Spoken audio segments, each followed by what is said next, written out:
17 junk cars, the billionaire CEO said with a laugh. I've seen scrapyards with more potential than this place. 30 days later, she would wish she had never said those words. The morning air over Red Creek, Wyoming carried the smell of dry grass and engine oil as a black helicopter descended onto an empty field just outside town. Dust swirled across the ground. Pickup trucks lined the gravel road. Ranchers, mechanics, and curious locals gathered behind temporary fencing, eager to witness the arrival of Victoria Hayes, the billionaire CEO whose company was transforming small towns across the American West into luxury destinations. The helicopter touched down smoothly. Moments later, Victoria stepped onto the field in polished boots and designer sunglasses. At 36, she carried herself with the confidence of someone accustomed to winning. She had built a billion-dollar development empire, appeared on magazine covers, and negotiated deals larger than most people could imagine. Today was supposed to be another easy victory. Her company had already purchased hundreds of acres surrounding Red Creek. There was only one property left standing between her and a luxury resort project worth nearly $200 million. Unfortunately for her, that property belonged to a quiet single father named Ethan Walker. Where is he? Victoria asked. A local attorney pointed toward the edge of the crowd. Over there. Ethan stood beside a faded chain-link fence. He wore worn work boots, blue jeans, and a weathered brown jacket despite the warming spring air. His hands were stained with grease. His expression was calm. Beside him stood his 11-year-old daughter, Lucy, holding a notebook against her chest. Ethan simply nodded when Victoria approached. Mr. Walker, Victoria said. I'm glad you came. It's my property, Ethan replied. Figured I should. A few people chuckled. Victoria smiled politely before turning toward the fenced lot behind him. The laughter grew louder. Inside the property sat 17 vehicles in various stages of decay. Rust covered their panels. Flat tires rested half-buried in dirt. Windshields reflected the Wyoming sun through layers of dust. To most people, they looked like forgotten relics waiting for a scrapyard. Victoria removed her sunglasses and stared for several seconds. Then she laughed. Not cruelly at first, just genuinely amused. These are what you've been protecting? She asked. More laughter spread through the crowd. 17 dead cars. Ethan looked toward the vehicles. His face remained unreadable. Victoria shook her head. Mr. Walker, I'm offering you 3 times market value for this land. 3 times. And you're turning it down for this. She gestured toward the rusted collection. These aren't assets. They're liabilities. Silence followed. The spring wind moved through the weeds growing around the tires. Somewhere in the distance, a flag snapped against a pole. Ethan finally spoke. Not everything valuable looks valuable. Several people exchanged glances. Victoria smiled again, this time with visible disbelief. That sounds inspiring, she said. But inspiration doesn't increase property values. More laughter followed. Lucy lowered her eyes. Ethan placed a gentle hand on her shoulder. He wasn't angry. He wasn't embarrassed. He simply looked back at the 17 silent vehicles as if they carried meanings nobody else could see. Victoria turned toward the attorney. Prepare the final offer package. Then she looked back at Ethan one last time. When you're ready to be realistic, call me. Ethan nodded. I'll remember that. Victoria walked away confident the battle was already over. Around her, investors discussed construction schedules and future profits. The crowd slowly dispersed. Yet as the dust settled and the helicopter blades began turning once more, Ethan remained standing beside the fence. He watched the 17 rusted cars in complete silence. Lucy tugged gently on his sleeve. Dad, she asked, are you worried? Ethan looked at the nearest vehicle, an old car hidden beneath years of dust and forgotten time. Then he smiled faintly. No, he said. Actually, I think 30 days is exactly enough. The crowd was gone by sunset. The temporary fences had been removed. The black helicopter was nothing more than a distant memory fading beyond the Wyoming horizon. Only the wind remained, sweeping across the open fields and carrying the scent of sagebrush through Red Creek. Ethan Walker stood alone inside the fenced lot.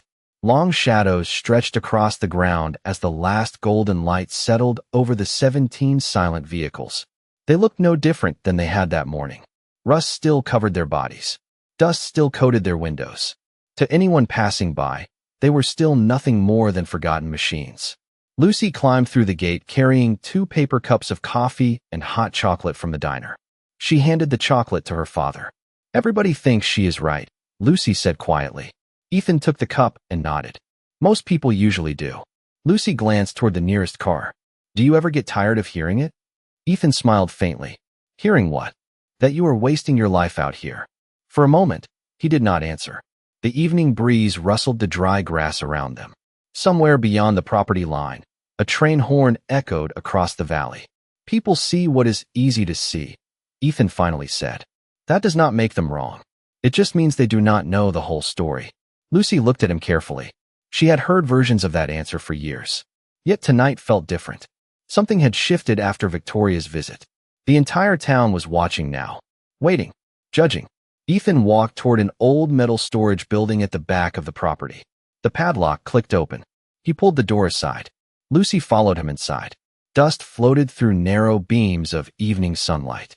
Shelves lined the walls. Tools hung in perfect order. Workbenches were covered with neatly labeled parts.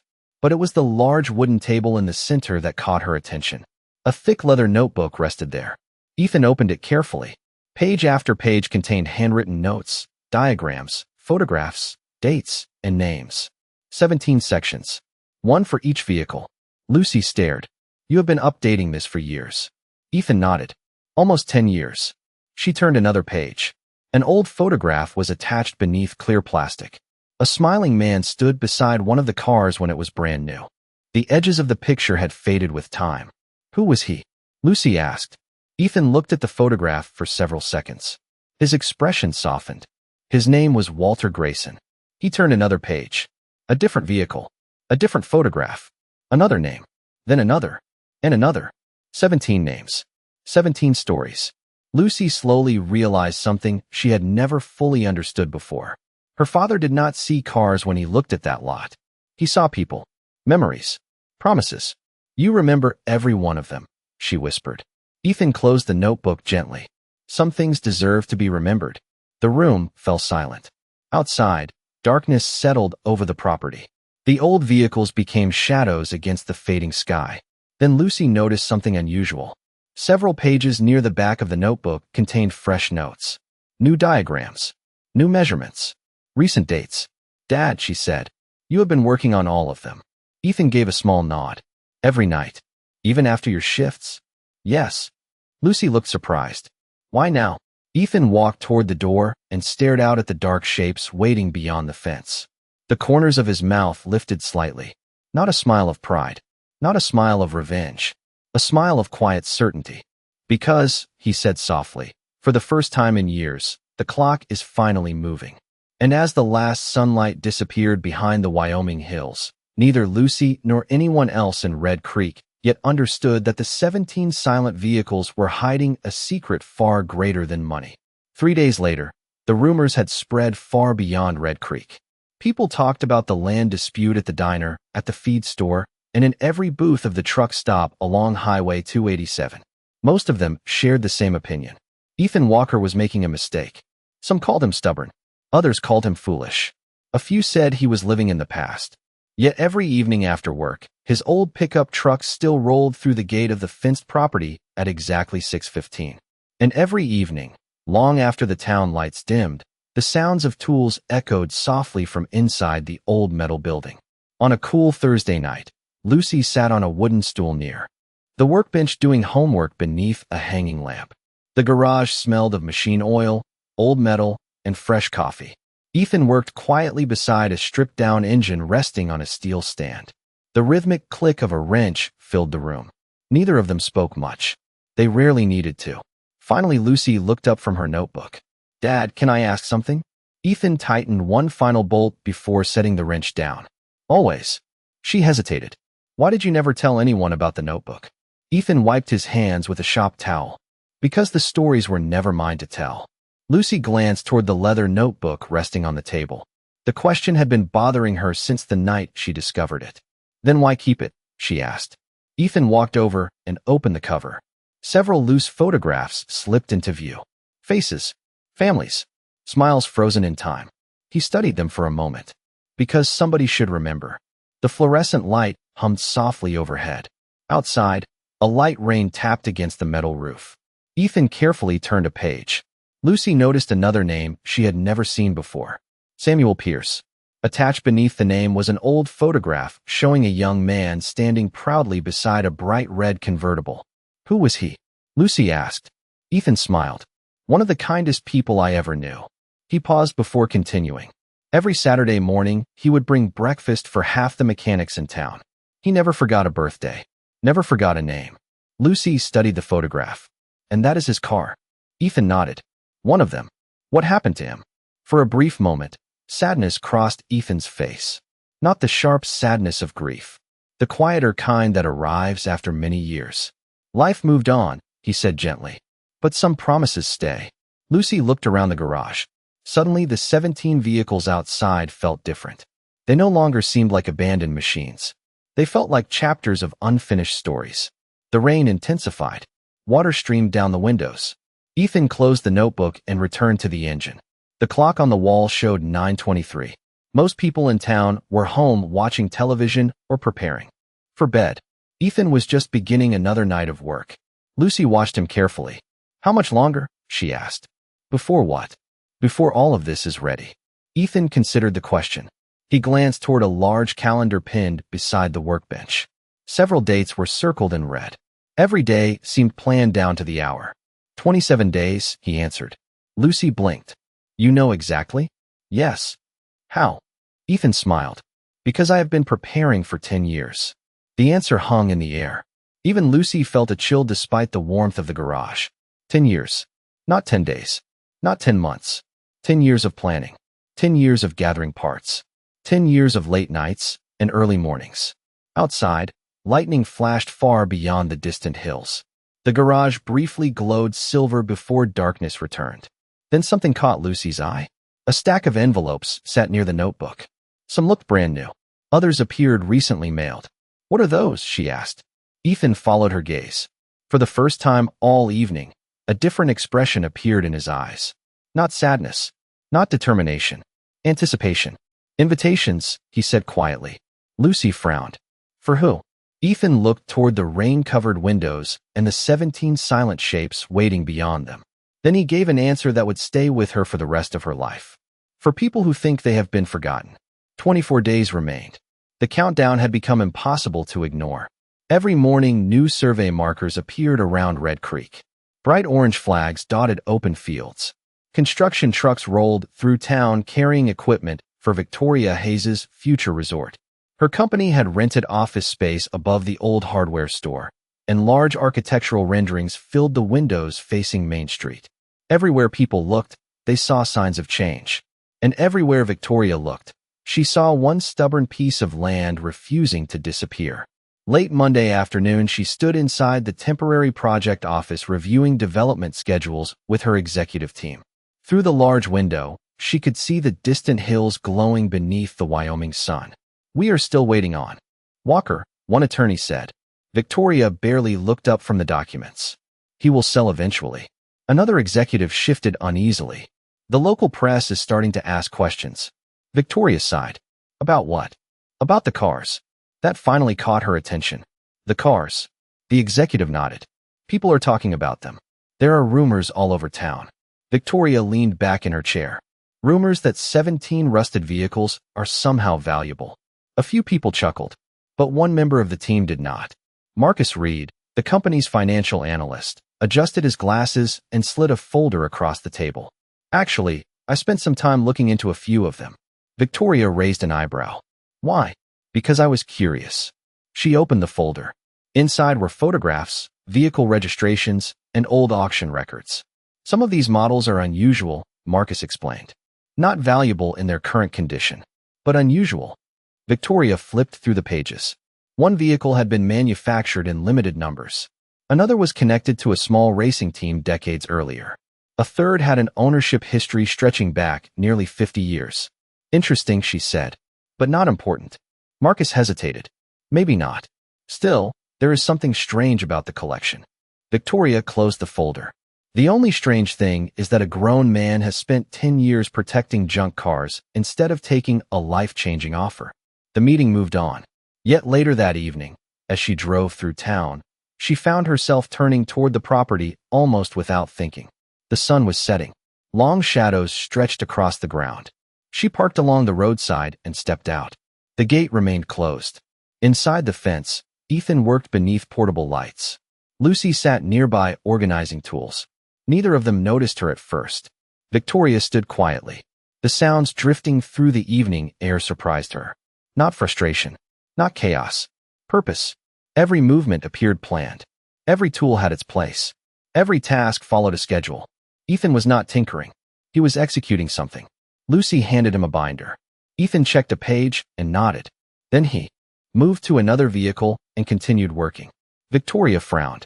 Most hobbyists drifted from project to project. This looked different, almost professional. She remained there for several minutes before finally approaching the gate. Lucy noticed her first. Ethan turned and set down a wrench. "Good evening," he said calmly. Victoria crossed her arms. "You work every night?" "Most nights. For 10 years. Ethan smiled slightly. "Not every night." The answer somehow irritated her more than if he had argued. She glanced toward the vehicles. "Do you really believe all this effort is worth it?" Ethan looked past her toward the fading horizon. The sky burned orange and gold above the Wyoming plains. For a moment, he seemed less focused on the cars than on something far beyond them. "Some things are worth more than they appear," he said. Victoria shook her head. "You keep saying that." "Because it is true." Silence followed. The wind moved softly through the grass. Then Victoria noticed something she had never seen before. Attached to the windshield of several vehicles were small white envelopes. Fresh envelopes. Recently placed. "What are those?" she asked. Ethan glanced toward them. "Letters." "To who?" This time his answer came immediately. "To families." Victoria stared at him. And for the first time since arriving in Red Creek, she felt something unexpected. Not doubt. Not yet. But curiosity. 21 days remained. The letters had begun arriving across the country. Some reached small towns in Montana. Others arrived in Colorado, Nebraska, Idaho, and even as far away as Tennessee. Most recipients stared at the envelopes in confusion. Few recognized Ethan Walker's name. Yet every letter contained the same simple message. A vehicle connected to someone they loved was waiting in Red Creek. If they wished to see it one final time, they were invited to come. No promises. No requests. Just an invitation. Meanwhile, life in town continued moving forward. Construction crews expanded survey zones. Victoria Hayes approved budgets and reviewed architectural plans. On paper, everything was progressing perfectly, yet she found herself thinking about the letters more often than she cared to admit. One afternoon, she sat alone in her office, studying another file Marcus Reed had prepared. This time the folder contained information not about vehicles, but about people. Victoria slowly turned the pages. Walter Grayson, Samuel Pierce, Raymond Holloway, Daniel Mercer. 17 names. 17 former owners. Most had passed away years earlier. Others had left behind families scattered across different states. What caught Victoria's attention was the pattern. None of them had been wealthy. None had been famous. Most had lived ordinary lives. Why would someone spend 10 years doing this? She asked quietly.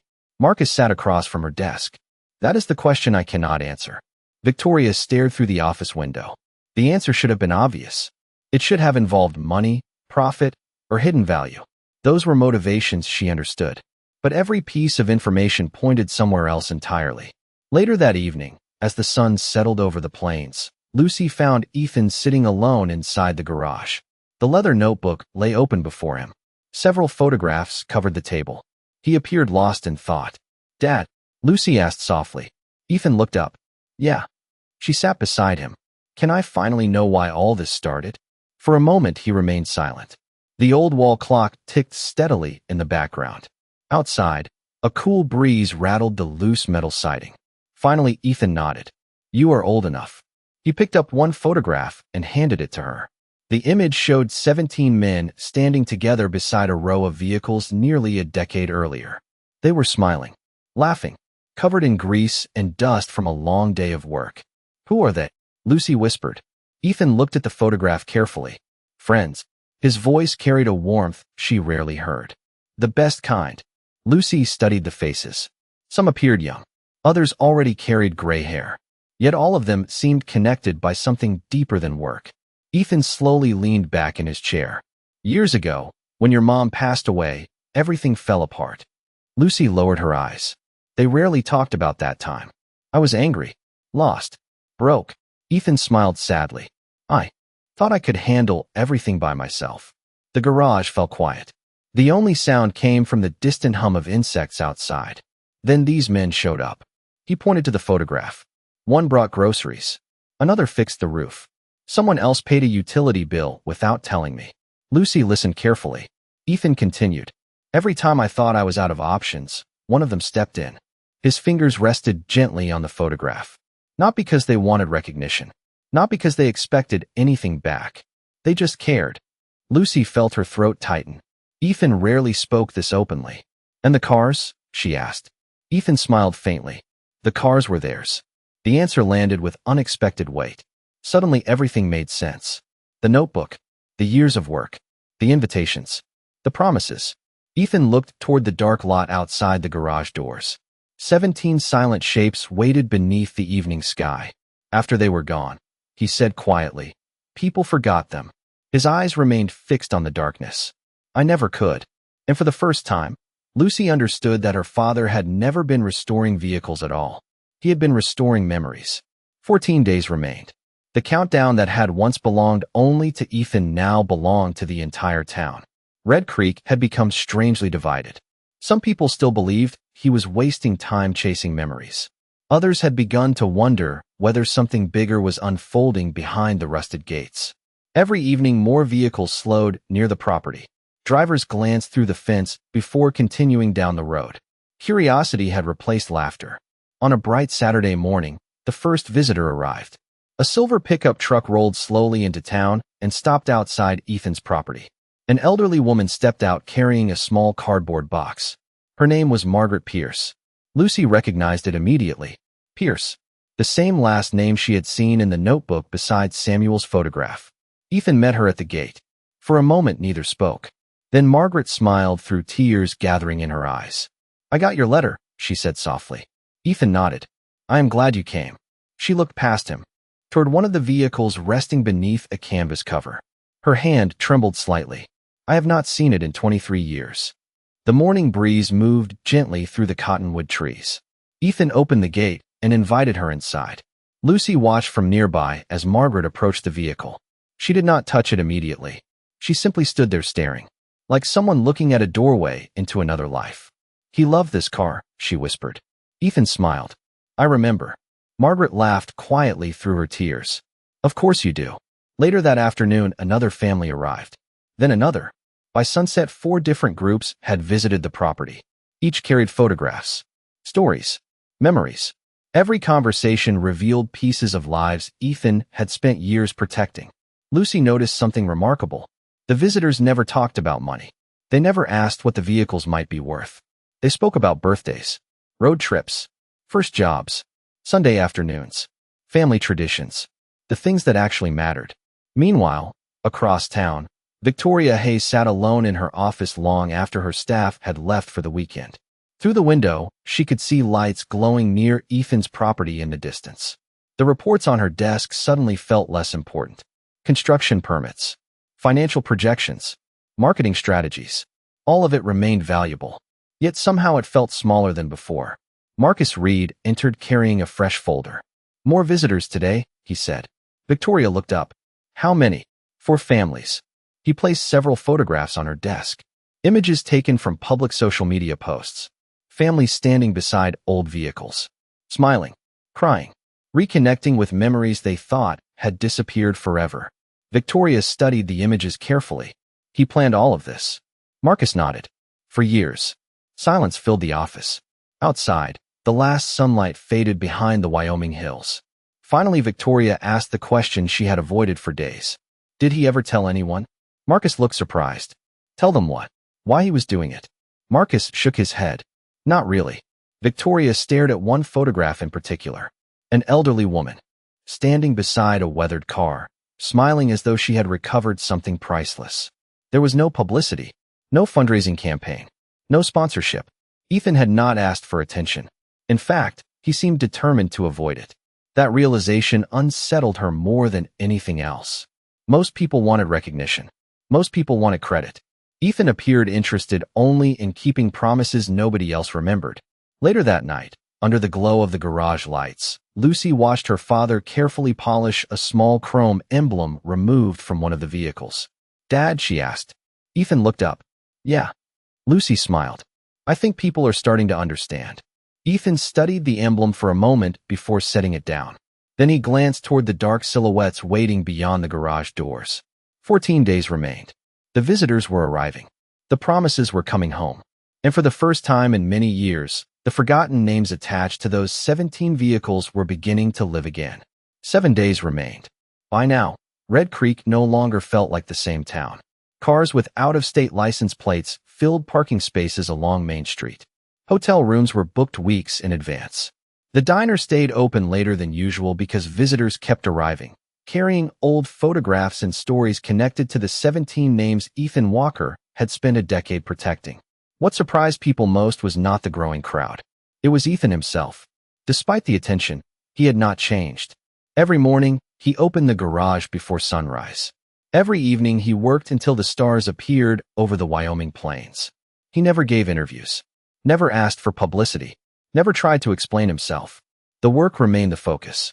On a cool Tuesday morning, Lucy arrived before school and found her father standing beside one of the last unfinished vehicles. The hood was open. Sunlight poured through the garage doorway and reflected from newly polished chrome. "Did you sleep?" Lucy asked. Ethan smiled. "A little." She laughed. "That means no." Ethan shrugged. "There is still work to do." Lucy looked around the garage.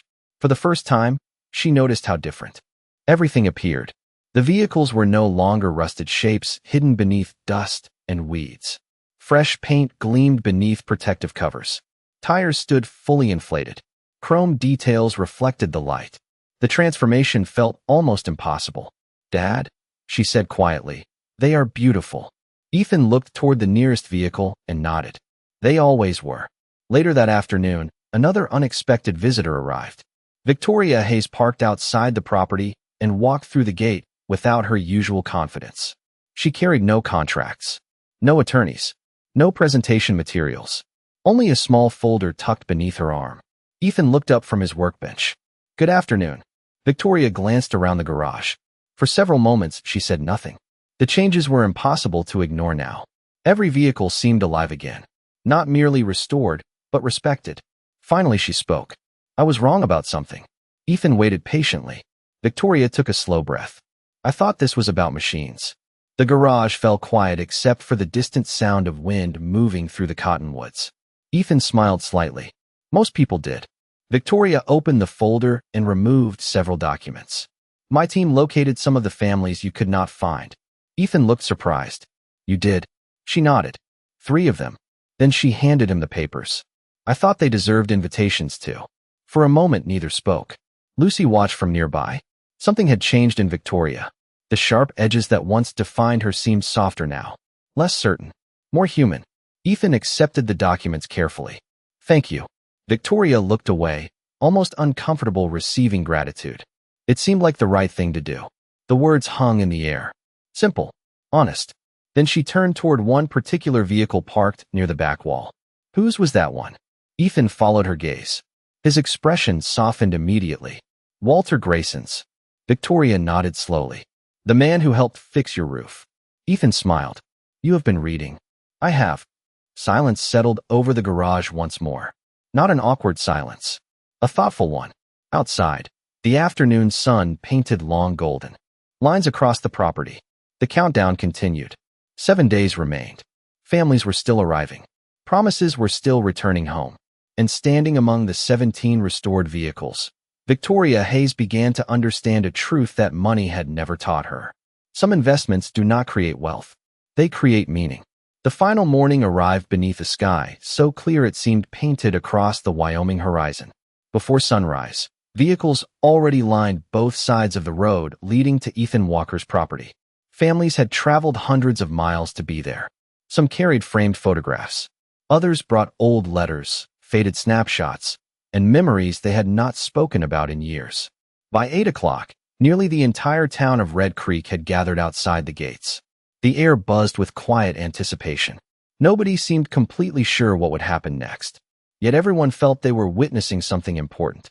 Lucy stood near the entrance greeting visitors as they arrived. She recognized many of them from the photographs in the notebook. Children who were now adults. Grandchildren meeting one another for the first time. Widows sharing stories beneath the morning sun. What began as 17 forgotten vehicles had somehow become a reunion of lives connected across decades. Ethan moved calmly through the crowd. He shook hands, listened to stories, answered questions. As always, he avoided attention whenever possible. Yet no matter where he walked, people seemed drawn toward him. Not because he demanded respect, because he had earned it. Shortly before 10 o'clock, a black SUV pulled into the parking area. Victoria Hayes stepped out carrying no assistants and no security team. She walked alone toward the gathering crowd. The moment felt strangely different from her arrival 30 days earlier. Then, she had come to acquire land. Today, she came simply to witness what she had failed to understand. Marcus Reed joined her near the fence. "Look at this," he said quietly. Victoria nodded. More than 200 people filled the property now. Families stood beside vehicles connected to loved ones they thought the world had forgotten. Children listened to stories about grandparents they had never met. Strangers embraced like old friends. None of it had been planned by a corporation. None of it had been funded through a marketing campaign. One man had created it through patience and loyalty. At exactly 10:30, Ethan stepped onto a small wooden platform near the garage. The conversations gradually faded. The crowd grew still. A soft breeze moved through the property.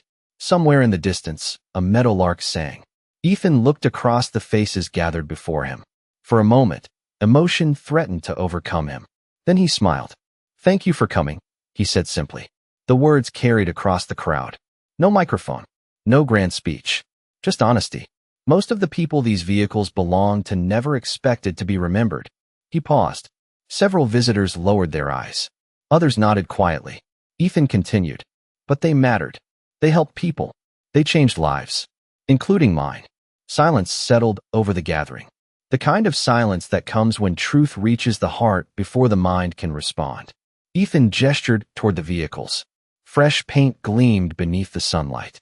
Chrome reflected the blue Wyoming sky. Each car stood fully restored. Not as museum pieces. Not as trophies. As living memories. Then Ethan did something nobody expected. He began calling names. One by one, family members stepped forward. Walter Grayson's daughter. Samuel Pierce's widow. Raymond Holloway's grandson. 17 families. 17 stories. 17 promises fulfilled. As each name was called, a set of keys changed hands. Gasps spread through the crowd. Some people cried openly. Others simply stood frozen. Victoria felt her throat tighten. She had assumed the restored vehicles would become valuable assets. A collection, an attraction. Instead, Ethan was giving every one of them away. Marcus stared in disbelief. "He is not keeping any of them." Victoria slowly shook her head. "He never planned to." The realization landed with unexpected force. For 10 years, Ethan had invested time, money, labor, and sacrifice into something that would bring him no financial return. The reward had always been this moment. The crowd, the families, the memories restored. And standing among hundreds of witnesses beneath the endless Wyoming sky, Victoria Hayes finally understood why 30 days had changed everything. The gathering slowly began to disperse as afternoon sunlight stretched across the Wyoming plains, but something had changed in Red Creek. Conversations lingered longer. Handshakes felt firmer. People who had arrived as strangers left carrying pieces of one another's stories. The 17 vehicles rolled out of the property one by one, each driven away by a family member whose eyes reflected something far more valuable than ownership. They reflected remembrance. Ethan stood near the gate watching them leave. He did not look sad. He looked peaceful. Lucy stood beside him holding the leather notebook against her chest. For the first time in 10 years, every promise inside its pages had been fulfilled. As the final vehicle disappeared down the road, a quiet silence settled over the property. The empty spaces where the cars had once rested seemed strange at first, yet somehow they did not feel empty at all. They felt complete. Footsteps approached across the gravel. Ethan turned and saw Victoria Hayes walking toward him. There were no reporters nearby, no executives, no audience, just two people standing beneath an endless western sky. Victoria stopped a few feet away. For several seconds, she searched for the right words. Then she gave up searching and spoke honestly instead. I owe you an apology. Ethan said nothing. He simply listened. Victoria looked toward the vacant lot where the vehicles had stood for so many years. When I first came here, I thought I understood value. A faint smile crossed her face. Turns out I only understood price. The wind moved gently through the grass. Somewhere in the distance, children laughed as families prepared for long drives home. Ethan folded his hands quietly. Most people make that mistake. Victoria nodded. I did more than make a mistake. Her voice softened. I laughed at something sacred. Neither spoke for a moment. Then Ethan smiled. Not the smile of a man who had won. The smile of a man who no longer needed to. You understand now, he said. Victoria looked across the property once more. I think I do. She opened a folder she had brought with her and handed him a single document. Ethan glanced at it briefly. His eyes widened. It was a proposal. Not for a resort. Not for a sale. Victoria had donated a section of adjacent land. The document outlined plans for a community learning center where young people could learn mechanical skills, restoration techniques, and trades from local mentors. At the top of the page was a simple name. The Legacy Garage. Ethan looked up in surprise. Victoria smiled. The town still needs something built here. Lucy stepped closer and read the title. Her eyes brightened immediately. You are serious? Victoria nodded. Very. Ethan stared at the paper for a long moment. Then he slowly closed the folder. The men in that notebook would have liked this. Victoria smiled. That is exactly what I was hoping. The sun began sinking toward the horizon, painting the fields in gold and amber. Families continued heading home. The crowd grew smaller. The noise faded.